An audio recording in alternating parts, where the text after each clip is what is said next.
anak-anakku yang terkasih, selamat pagi. Apa kabarnya hari ini?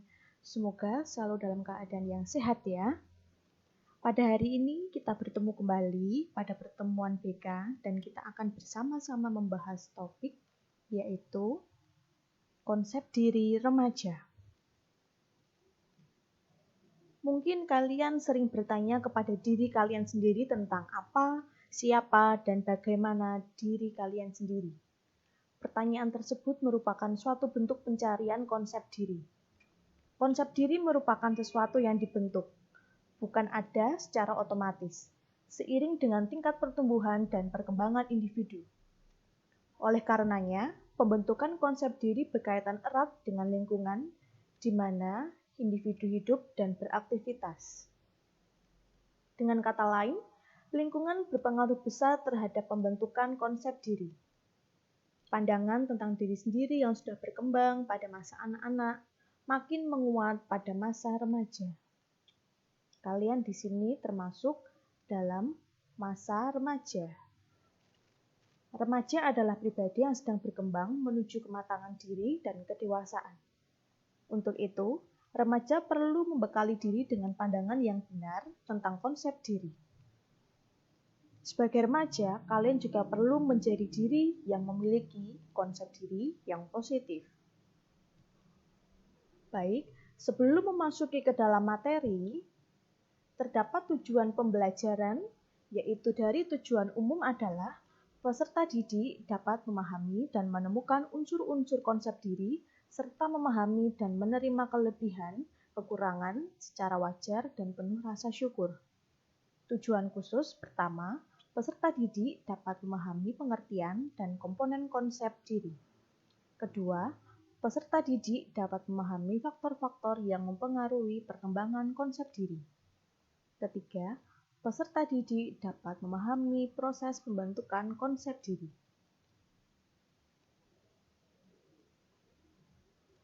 Pertama, kita masuk ke dalam pengertian konsep diri. Menurut para ahli psikologi dan komunikasi, memberikan rumusan tentang konsep diri.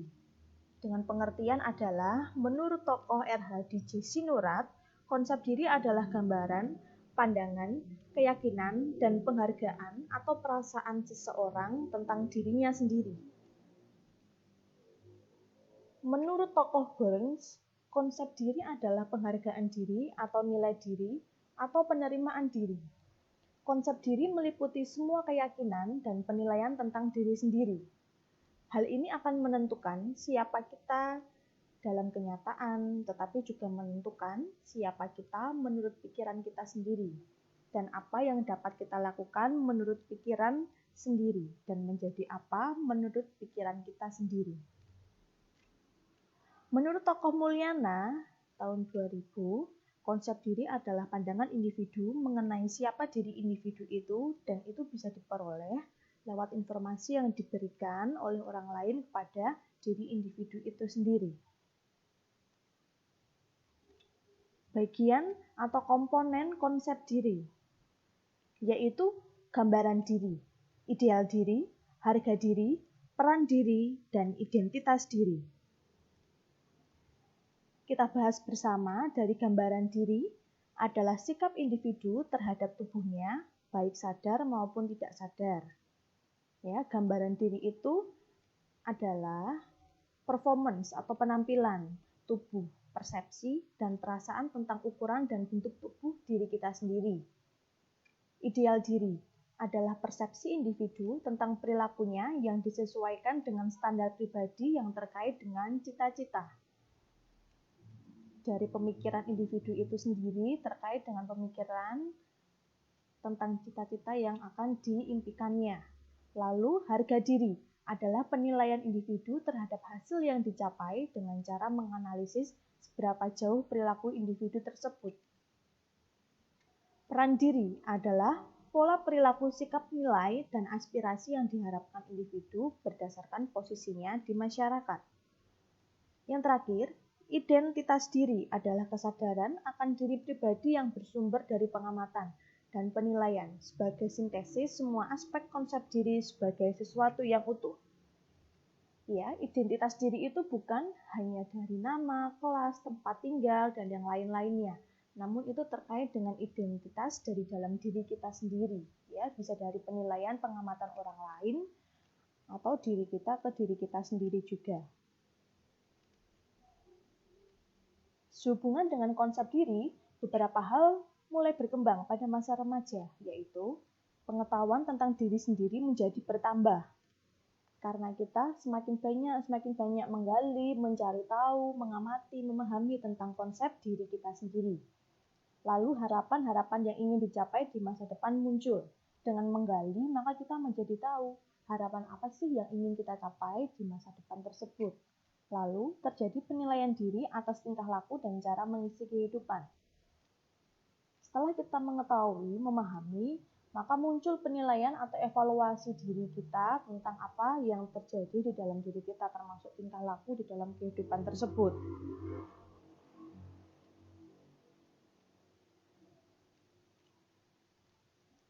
Mari kita bahas bersama pengetahuan tentang diri sendiri. Ini termasuk di dalam dimensi konsep diri. Dalam benak pikiran seseorang telah memiliki data tentang siapa dirinya. Ya, sebagai contoh, ada siswa bernama Bunga. Dia memiliki pengetahuan tentang dirinya sendiri di dalam pikirannya itu. Diriku itu siapa ya? Aku sebagai seorang perempuan atau laki-laki ya, diciptakan seperti apa ya oleh Tuhan? Nah, semakin banyak tahu tentang deskripsi diri, akan semakin baik tentang konsep dirinya. Pengharapan terhadap diri, atau disebut juga dengan diri ideal, yakni harapan dan kemungkinan dirinya menjadi apa kelak sesuai dengan idealismenya.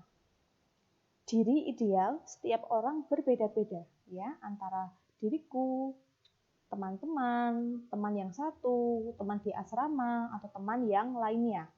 Ada yang mengharap dirinya menjadi pengusaha yang sukses, angkutan yang jujur, psikolog yang takwa, dan sebaliknya. Ada pula orang yang ingin meraih popularitas dalam bermasyarakat. Selanjutnya, penilaian terhadap diri sendiri. Disadari atau tidak, setiap saat kita selalu menilai diri sendiri, khususnya menilai setiap tingkah laku kita. Ya, semakin lebar ketidaksesuaian antara harapan dan kenyataan diri sendiri, maka semakin rendah rasa harga diri kita. Sebaliknya, orang yang hidupnya mendekati standar harapan hidupnya, menyukai apa yang dikerjakannya, maka akan semakin tinggi rasa harga dirinya. Penting di dalam diri kita untuk menilai siapa diri kita, bagaimana diri kita, apa tujuan hidup dari dalam diri kita. Contohnya, tingkah laku belajar saya menghasilkan nilai rapot 6. Ini berarti gagal atau mungkin kurang. Mengapa bisa terjadi? Nah, hasil penilaian antara harapan yang dibentangkan dengan fakta yang ada di dalam diri akan menghasilkan rasa harga diri. Semakin lebar ketidaksesuaian antara harapan dan kenyataan diri sendiri, maka semakin rendah rasa harga dirinya, seperti yang sudah disampaikan sebelumnya. Lalu, kita bisa melihat konsep diri dari 4 sudut pandang juga, yaitu konsep diri positif yang tinggi, dan sebaliknya konsep diri negatif atau yang rendah. Menurut tokoh Brooks dan Imart tahun 1976, orang yang memiliki konsep diri positif menunjukkan karakteristik pribadi yaitu merasa mampu mengatasi masalah, merasa setara dengan orang lain, menerima pujian tanpa rasa malu, merasa mampu memperbaiki diri, kemampuan untuk melakukan proses refleksi diri untuk memperbaiki perilaku yang dianggap kurang. Jadi dirinya merasa percaya diri mampu mengatasi segala masalahnya sendiri. Sedangkan orang yang memiliki konsep diri negatif, sebaliknya yaitu peka terhadap kritik. Kurangnya kemampuan untuk menerima kritik dari orang lain. Ketika orang lain memberikan kritikan, dirinya merasa tidak terima atau menjadi marah atau menjadi sensitif. Yang kedua, bersikap responsif terhadap pujian, bersikap yang berlebihan terhadap tindakan yang telah dilakukan, sehingga merasa segala tindakannya perlu mendapat penghargaan. Ketiga, cenderung merasa tidak disukai orang lain, perasaan subjektif bahwa setiap orang lain di sekitarnya memandang dirinya dengan negatif. Ya, muncul di dalam dirinya, di dalam pikirannya, yaitu orang lain memandang bahwa dirinya adalah negatif. Mempunyai sikap hiperkritik, suka melakukan kritik negatif secara berlebihan. Terakhir, mengalami hambatan dalam interaksi dengan lingkungan sosialnya, merasa kurang mampu dalam bersosialisasi dengan orang lain. Selanjutnya, konsep diri fisik dan konsep diri sosial. Di sini yang dimaksud adalah sudut pandang yang membedakan pandangan diri kita sendiri atas pribadi kita dan masyarakat atas diri kita sendiri.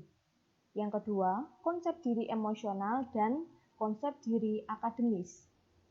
Konsep diri yang dimaksud di sini adalah kita bisa membedakan pandangan diri sendiri yang dipengaruhi oleh perasaan, faktor psikologis, dan yang secara ilmiah bisa dibuktikan. Ketiga, konsep diri real dan konsep diri ideal. Sudut pandang ini membedakan diri kita yang nyata, sebenarnya, dan yang kita cita-citakan. Di dalam konsep diri pasti terdapat faktor-faktor yang mempengaruhi. Kita masuk yang pertama, konsep diri bukanlah bawaan lahir, melainkan hasil belajar. Semenjak manusia mengenal lingkungan hidup, sejak saat itu pula ia belajar banyak hal tentang kehidupan.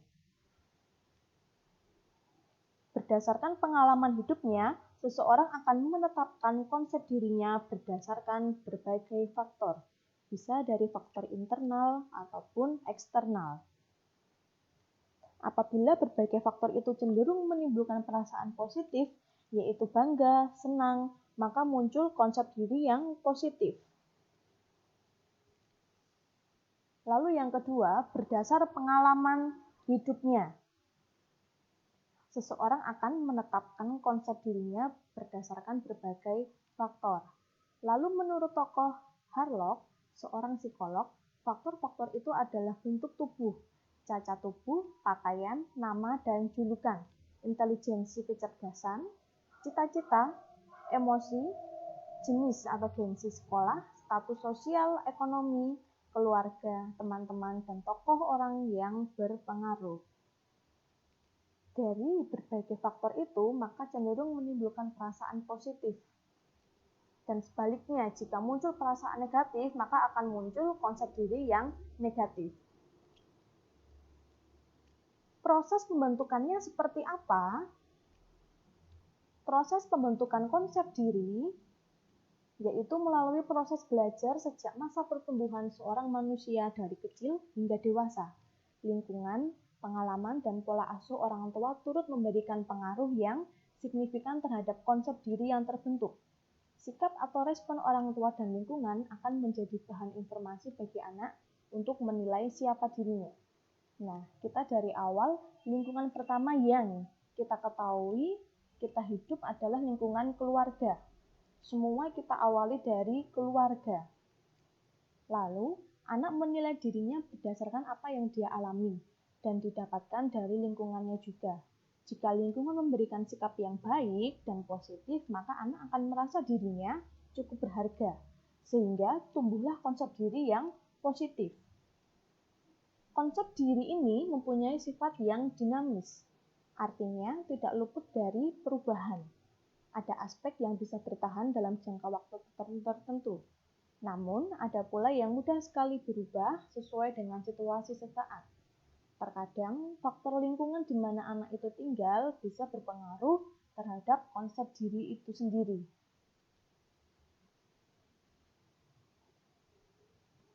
Di sini terdapat jendela Johari atau Johari window.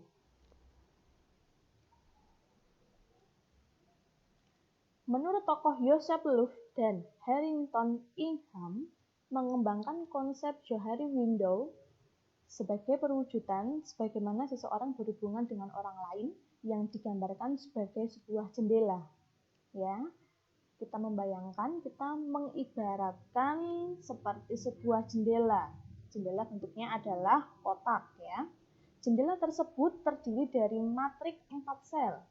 Masing-masing sel menunjukkan daerah self atau dirinya. baik yang terbuka maupun tersembunyi atau disembunyikan. Keempat sel tersebut yaitu, kita bisa lihat di dalam kotaknya, daerah publik, daerah buta, daerah tersembunyi, dan daerah yang tidak disadari. Seperti ini bentuk dari jendela johari.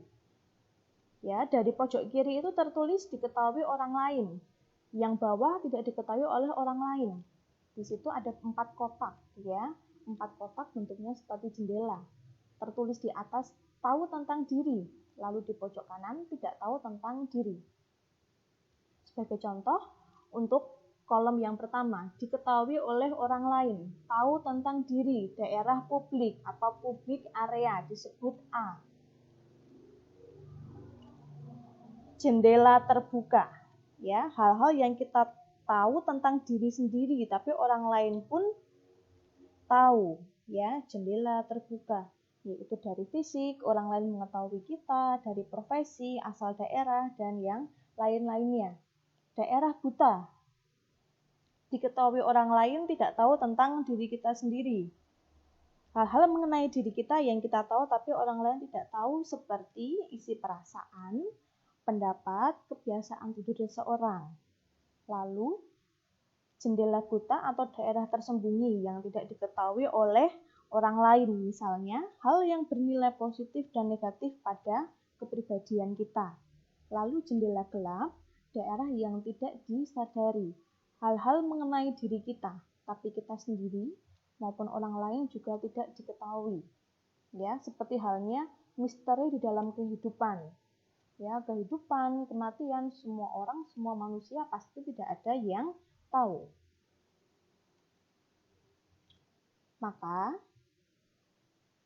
jika kita ingin benar-benar mengetahui siapa diri kita, maka kita harus bisa membuka jendela tersebut selebar mungkin. Beberapa caranya supaya kita bisa membuka jendela selebar mungkin, yaitu cobalah untuk selalu terbuka terhadap orang lain. Jangan menjadi orang yang munafik. Dengan adanya keterbukaan, maka diri kita pun akan terbuka juga dengan orang lain dan sebaliknya. Kedua, bersikaplah apa adanya. Natural, ya, jangan dibuat-buat. Atau seperti pepatah, yaitu jadilah diri kita sendiri, be yourself. Lalu yang ketiga, mau menerima saran atau kritik dari orang lain. Ya, kritikan yang mungkin bisa membangun diri kita, baik kita ambil atau kritik yang negatif itu harus kita buang. Keempat, cobalah untuk berteman dengan siapa saja, ya. Semakin banyak teman, semakin banyak relasi, semakin banyak ilmu, pengetahuan dan wawasan yang kita peroleh. Believe in yourself. Percayalah kepada diri kalian sendiri. Ya, kalian di sini masa remaja, di mana masa sedang mencari jati diri kalian. Carilah jati diri kalian yang positif. Jadikanlah konsep dirimu yang positif, optimis, berani mencoba hal-hal yang baru, berani sukses, berani gagal, percaya diri, antusiasme, merasa diri berharga, berani menentukan tujuan hidup, dan dirimu kelak akan menjadi pribadi yang sukses dan bertumbuh kembang dengan baik sesuai tugas perkembanganmu dalam menuju cita-cita yang kalian capai. Kunci keberhasilan hidup adalah konsep diri positif. Konsep diri memainkan peran yang sangat besar di dalam menentukan keberhasilan hidup seseorang. Karena konsep diri dapat dianalogikan sebagai suatu operating system yang menjalankan suatu komputer. Terlepas dari sebaik apapun perangkat keras komputer dan program yang diinstal, apabila sistem operasinya tidak baik dan banyak kesalahan, maka komputer tidak dapat bekerja dengan maksimal. Hal ini sama halnya seperti manusia. Konsep diri adalah sistem operasi yang menjalankan komputer mental yang mempengaruhi kemampuan berpikir seseorang. Konsep diri ini setelah terinstal akan masuk di pikiran bawah sadar kita dan mempunyai bobot pengaruh besar sekitar 88% terhadap level kesadaran seseorang dalam suatu saat. Semakin baik konsep diri, maka akan semakin mudah seseorang untuk berhasil. Siswa yang mempunyai konsep diri positif mampu menghasilkan motivasi berprestasi yang tinggi. Siswa yang memiliki konsep diri positif mampu menentukan masa depan yang lebih baik, sehingga muncullah pada dirinya motivasi untuk berprestasi, motivasi untuk semangat belajar, motivasi mencapai cita-cita yang kalian inginkan demi masa depan yang lebih baik. Maka, diharapkan para siswa kalian memiliki kesadaran akan pentingnya memiliki konsep diri positif, sehingga dapat pula menumbuh kembangkan motivasi berprestasi demi masa depan yang lebih baik. Sekian dan terima kasih untuk kebersamaan kita dalam dinamika hari ini.